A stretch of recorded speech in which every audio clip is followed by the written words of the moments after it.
ముఖ్యంగా వ్యవసాయ రంగానికి లేదా తాగునీటికి సమస్యలు తీసుకురాబోతుంది అనేటువంటి వాతావరణం, వార్తలు వస్తున్నటువంటి నేపథ్యంలో కూడా బీఆర్ఎస్ పార్టీ దీన్ని ఎంచుకుంది. హ్మ్.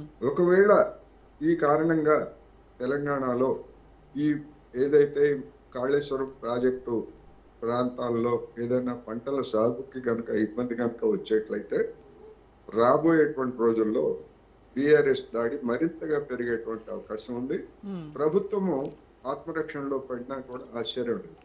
ఇప్పటి వరకు అయితే ఉన్నటువంటి పరిస్థితిని చూసినప్పుడు ఆల్రెడీ ఉన్నటువంటి ప్రాజెక్టుల నుంచి యాహ్! గత 3 సంవత్సరాలుగా వచ్చినటువంటి నీళ్లు, అదేవిధంగా వర్షాలు సరిగ్గా పడటంతోటి ఈ మేడిగడ్డ లేదా ఈ ప్రాజెక్టులు పనిచేయకపోయినప్పటికీ పంటలు సజావుగా పండాయి. హ్మ్. కానీ ఈ సంవత్సరం గనక ఒకవేళ ఏ కారణం ఈ ఎల్‌నినో కారణంతో గనక రాకపోయేట్లయితే మొత్తం చూడండి ఈ 3 ఏళ్ల నుంచి వీళ్ళు ఏమి మరమ్మతులు చేయలేదు.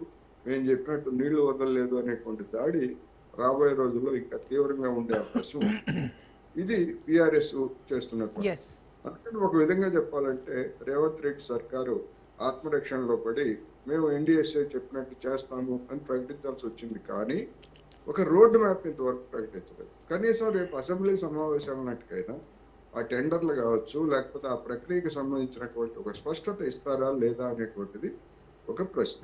హ్మ్. ఇక బీజేపీ విషయానికి వస్తే బీజేపీ ఈ కాళేశ్వరం దీన్ని పక్కన పెట్టేసి సింగరేణి అంటూ మన కిషన్ రెడ్డి గారు యాత్రలు మొదలుపెట్టారు. హ్మ్. సింగరేణికి గని ఇప్పించడంలో తామే ఆ పని చేశామని చెప్పేసి చెప్పుకోవడం ద్వారా ఆ ప్రాంతంలో అంటే సింగరేణి గనులు విస్తరించినటువంటి ఆ ప్రాంతంలో రాజకీయ లబ్ధి పొందేందుకు వాళ్ళు ప్రయత్నిస్తున్నారు. అయితే అది చాలా పరిమితం తప్ప మొత్తం రాష్ట్రం మీద దాని ప్రభావం చూపేటువంటి అవకాశాలు అయితే యెస్. లేవు.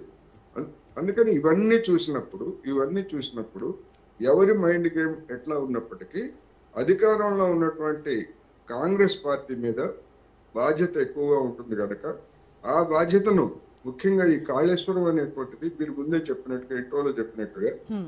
నీళ్లు నిధులు నియామకాల్లో ఒకటైనటువంటి నీళ్ళని ఇది సరికొత్త గతంలో లేవనెత్తినటువంటి నీళ్లు అనేటువంటిది వాటాలకు సంబంధించినటువంటి అంశం. యెస్. కానీ ఇప్పుడు నీళ్లు అనేటువంటిది వచ్చేసరికి రైతాంగానికి నీళ్లు ఇచ్చేటువంటి అంశం. అందుకని ఆ నీళ్ళకి ఈ నీళ్ళకి తేడా ఉంది. దీన్ని ఎట్లా రేవంత్ రెడ్డి సర్కారు ఎదుర్కోబోతుంది అనేటువంటిది ఆసక్తి కలిగించేటువంటి అంశంగా నేను భావిస్తున్నాను. రైట్ కోటేశ్వరరావు గారు. సో, మిగతా గెస్ట్‌తో మాట్లాడే ముందు డిబేట్